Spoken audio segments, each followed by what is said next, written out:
obstacles. What has been your biggest obstacle and how did you overcome it? Oh, my biggest obstacle? Well, actually, I would have to say it's a health obstacle. Um, it derailed my career back in like 19, when I was 52 years old. Yeah, I haven't been able to practice clinical medicine. I'm a pediatrician and was almost bedridden for a couple of years. And it took me researching myself to get help because I was seen by a lot of specialists and not treated very well because and that was surprising being a female physician also, but because nobody really understood what was going on, I wasn't treated as well as I could be. And I saw multiple specialists from St. Pete to Maryland to California, and nobody could give me a true diagnosis of what happened.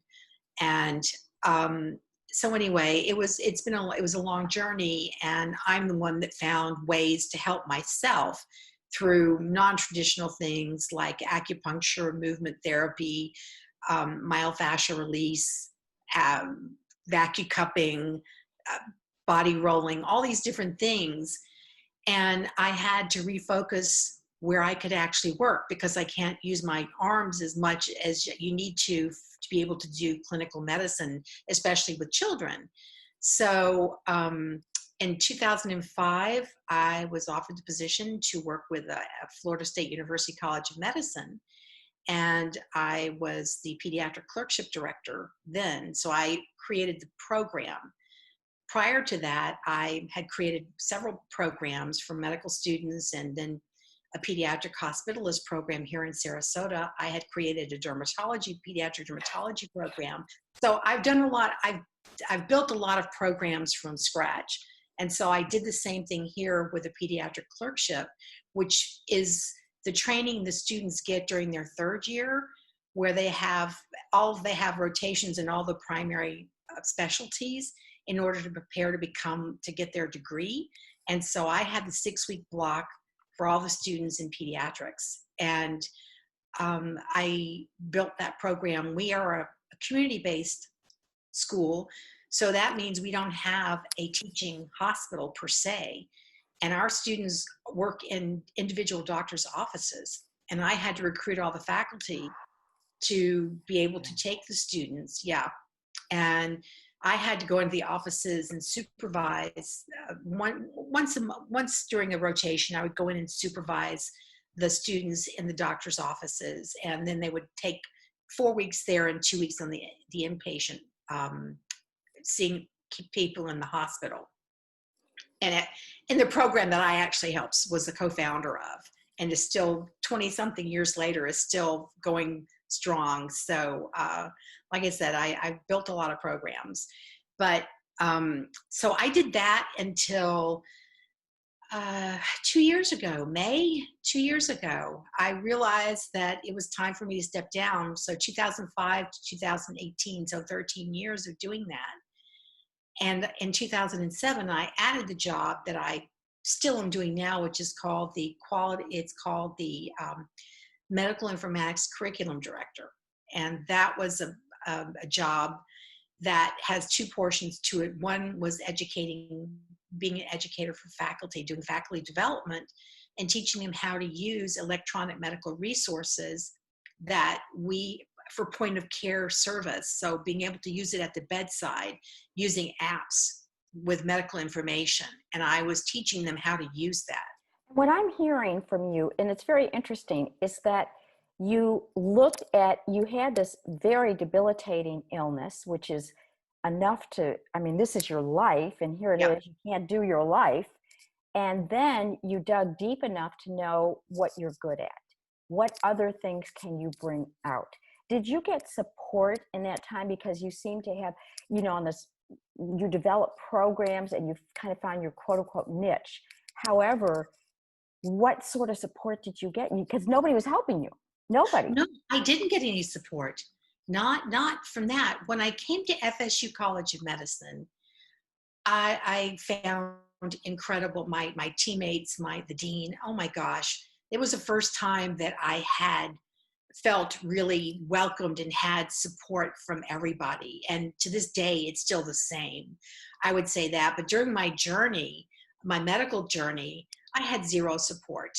I had some people tried to help, and there were some very lovely doctors along the way that did their best to help, but never truly understood the situation. And nobody went out of their way to try and help me find ways to help myself. I had to find everything myself. And that is one thing that that we get it from where we get it, because I had a very kind of parallel experience where I had this unknown thing. I kept on losing my voice for years. To make a long story short, I finally went to every single of the top-notch specialists here in Houston. And that was the first time they said, you know what? We don't have an answer. Come back in 10 years. Wow. That's what I was told. Because they said, you might fit here and you fit here and you don't, but then you really don't. Yeah. And that is when I really realized that medicine is an art, not a science. Exactly. And that is when I got into also, like you, alternative forms to help me. I had always believed in it, and I've done a lot of dabbling over the years. But to get that support from however we can get it, so that we have that peace knowing that we're not nuts. I mean, there really is something there, guys. Yeah. And I still deal with it today. And right now, actively, I'm having problems secondary to it today. But that was why 2 years ago, I decided that doing the pediatric clerkship was a little much for me at that time. So I just shifted to I don't know why I say quality improvement. I shifted to the medical informatics curriculum director. And that job has morphed over the years very, very much. And currently working with students on quality improvement projects in the hospital, in 2 different hospitals and in the health department. And then I'm also still teaching faculty, doing faculty development and teaching them and helping them learn how to use all what we have to offer in terms of medical resources, whether they're apps or whether it's online. And I'm hearing, nowadays, I know a lot of women do realize it's time to collaborate. And you, of all people, doing all these programs on your own, having to seek the doctors. If there was someone or something or some group that you would identify that you could collaborate with to make your mission, I guess you call it, your business or your better, easier for you, what would the characteristics be? Well, I think that one of the things I do is I would want somebody that has a really good personality to begin with, somebody that is a self-starter, somebody who seeks excellence, not necessarily perfection, but understands that excellence is needed and that you can't cut corners, and that if you're asked to do something again because it's not quite right, that they don't take it personally. Somebody who is compassionate and is able to work with people of all genders, races, religions, it doesn't matter. Somebody that's able to do that. I think also somebody that is able to know when to lead and when to step back and be a part of the team rather than the leader. And somebody that will listen to what others have to say and incorporate what others have to say. I think those are the main characteristics of what I would be looking for in a person. And what I find very interesting is that you didn't even put your knowledge of science or how long you've been a doctor or what your past. This is what I find very, it is characteristics. And that is one of the things that I find so intriguing, because you're not the only one that I've talked to, but the only medical doc that I've talked to that says right away, it's all about the characteristics and not about, if what I'm hearing is that maybe they can learn the science they lack. I mean, is that reasonable? Well, yes. I mean, the thing of it is people are teachable. Yeah, I mean, I work with a specific group of people, so obviously they have to have a background. Oh, yeah. But um, no, I mean, I work with the informatics technicians, and they don't have necessarily medical knowledge. It's all the technical knowledge, and I have to work with them and have one of the most incredible relationships with them, and admire, because they too, they want things to be right. They are always seeking out to help the people under them. So no, I don't think it has to be necessarily a good doctor. That comes with time, that comes with a lot of practice. I think you've got to have the basics first, the personality and all the other characteristics I kind of just mentioned that I'm interested in looking at, in order to become a good doctor. Personally, I think that you have to have that. And if you don't listen and you don't have compassion, and you don't, I think that today a lot of people, Dr. Google, people Google a lot, and Oh, yeah. yeah, and that's not always the best thing to do. And they bring it into doctors, and Yes, doctors they get do. upset with it because that's people think that they think they know what they're doing. And there are circumstances where the patients may actually know more than the doctor, especially in some of the rare diseases, because they've really researched them, whereas the doctors may have never seen it, or maybe seen one or two in their lifetime. And so the patient may be the educator in that particular situation. So, you know, it's it's just one of those things where you have to admit when you're not the expert in the field, and take what somebody else has to offer. But you have to also be careful. I just had someone who asked me to take a look at an MRI, and was just scared to death because of this report, because they were talking about age, that you don't see this very commonly in this age, but it's non-specific and it's absolutely nothing to worry about. And they go look it up and come back scared to death, and oh yes, it's horrible. No, no, no, no, no. You have to have the background, the medical context, to be able to interpret a lot of things. Oh, absolutely. Because I was kind of laughing when you were saying that, because I actually had other people, like I'd be in another situation to do with my insurance, and they said, well, you better get this done because it was some sort of test. And I said, well, let me ask my doctor. Because they said, oh, you got to get it done. You're that age and blah, blah, blah. And I asked my doctor, and she said, well, no, if you have certain characteristics, yes. Otherwise, no, you don't need it. Yeah, So, yeah, there's that. I was kind of laughing because, I was like, oh, really? And I looked up online, of course. And then I said, well, I'm going to ask her because she's the authority. yeah, yeah. But yes, and I was kind of laughing with that. And I have another friend that actually has an extremely rare disease in her feet. She could lose her feet. The thermostats in her feet are off. Oh, It's erythra something. Anyway, and it's an autoimmune, and nobody had it. And she actually searched and searched and searched on the internet for years because they didn't know what it was. She found it, and she actually has, indeed, she knows it so well because she can lose her feet. So yeah, she yeah, knows, and she's actually trained told some of the doctors what she needs, what she doesn't need, because sometimes they have fill-in doctors. And so there is that give and take. However, most of the time, the doctors really are the best source. You're right, Dr. Google. I love that. yeah, Yeah, sometimes I joke with my girlfriend. I said, I am now a radiologist. I want you to know I'm a radiologist. Or I might say, I'm an internist because I know what's wrong with me. They don't know, I know. yeah, So let me tell you. yeah, So yeah, yeah. beautiful. What is the difference between, and you did mention this, excellence and perfection? What is the difference? Because you strive for excellence. What is the difference to you? Well, to me, perfection, you can't ever achieve it, ever. That's an illusion. That's something that tortures you on a regular basis, trying to, Yes. trying to reach it. All you do is make yourself crazy.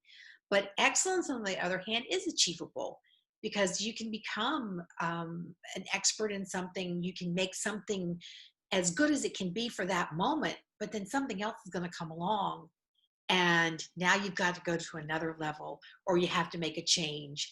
and you've got to make that as good as you possibly can. That's excellence to me. Perfection never exists. Excellence is you reach it, and it's always changing, and you're always following, and you're there making a difference and redoing whatever you did or developing new things. So that to me is excellence. And for me, it's also to know that what I've done leads to it. Yeah. And even what looks like, quote unquote, a failure is not. No, you learn so much. You learn so much from your failure, from what you think are failures. And I think that if we don't have failures, then we can't have true success either. Yeah. Yes. And one of the things I tell my clients is to say, look for things that you do right every day. Yes. Yes. There's That's why. always something we do right. Yes. And that's why I don't want to ever, we use the, oh yeah, that's perfect. I mean, that's kind of a flip, that doesn't really mean that's perfect, because that's something that will make you sick trying to achieve. Yes. You Yes. lose out on too much if you're trying to strive for perfection. Yeah. What would you like to, do you have a favorite quote you'd like to share with us? Yeah. What my favorite quote of all times is by Carl Sandberg. And there's only one man in the world and his name is all men. There's only one woman in the world and her name is all women. There's only one child in the world and the child's name is all children. And this has a bit of a story behind it. So I went to Georgia Tech, and my class of women brought the number to over 100. So there are 8,000 men and just over 100 women. Oh my God. Yeah, yeah. So we were we had one sorority, and the women in that sorority, we were very tightly knit because we were undergoing the same prejudices across campus as the other women were. And when I got married in 1974, one of my friends who was an architect, and her husband, who was an architect, had graduated from architecture, gave me this abstract painting that I have hanging in my bedroom that has that quotation on it. Fast forward to 1982, when I had gone through about 19, 20 months of a pathology residency. And I knew it wasn't what I wanted to do for my life, but I was doing it for my child, because at the time I was married to somebody who was going into neurosurgery, and I wanted my child to be able to have more of a stable home life. Well, marriage didn't last, and I said, you know what? This is not something I want to do for a lifetime, and I wanted pediatrics, so I switched to pediatrics. I ended up getting accepted at All Children's Hospital, and their logo is, there's only one child in the world, and that child's name is all children. Yeah. Yeah. Wasn't that prophetic? Wow. Talk about your destiny. Talk about Yes. when you really know. Yes. And I worked with All Children's Hospital for 14 and a half years. 8 years were in charge of the medical student program and working with residents on the inpatient and outpatient services. And I developed a dermatology program there. And then the last 6.5 were here in Sarasota, Florida, where I helped create the pediatric hospitalist program. So taking care of patients in the hospital. I was the medical co-founder of that program. So I was with them for 14 and a half years before when I had to leave because of my medical condition, and then moved over to Florida State University College of Medicine. So yeah, it was pretty prophetic. That is so fabulous. And wow, talk about, what kind of explanation can there be, but there is something bigger than us that does take care of us. And that is a powerful example that I'm going to remember to tell other people about. Yes. That's why I wanted to share that particular quote with you. It's one I look at every single day. And you know what? With everything going around in the world right now, isn't that quote the most appropriate of all? Yes, it definitely is. Yeah. Definitely is. What would you, I just have to ask this. I know our time is getting long, but I got to ask it. Go ahead. What would you tell people who believe that wearing a mask is bothering their liberty and their personal freedom, and that this is silly, and why should they bother doing it? Well, I think that unfortunately there's been a lot of misinformation, and it's not about liberty. This is about caring about your fellow citizens, about your neighbors. This is about caring for each other. And I think that people who don't wear masks um, are being selfish, just outright selfish. And I would highly recommend that they follow the science. And I know there are a lot of people who don't believe in science, unfortunately, because we have that problem with vaccinations where people don't believe in vaccinations. But the truth is it will help. It will protect you and it will protect me. And um, I can't enforce it enough. I've got a brand new type of mask just this week to try and protect myself a little bit better. Yeah. Well, and that says a lot, because coming from somebody who has such a cornerstone in the intimacies of creating programs. I mean, you know the medicine, you know the data, Yeah. Yeah. and especially with that. So I think that that is something that hopefully we all will think about and I hope follow. so. I just wish because I like I said, I think they're being selfish and Yeah. using this liberty business as a flag, a waving a flag of liberty. That's Mhm. not no, that's not what America is about. It's supposed to be united, and we're supposed to be helping one another, and that's not at all. Yes. Thank you. Thank you so much. Welcome. You You're are a welcome. joy, and thank you for being a part of this. Oh, well, thank you for inviting me. It's been wonderful. Thank you so much.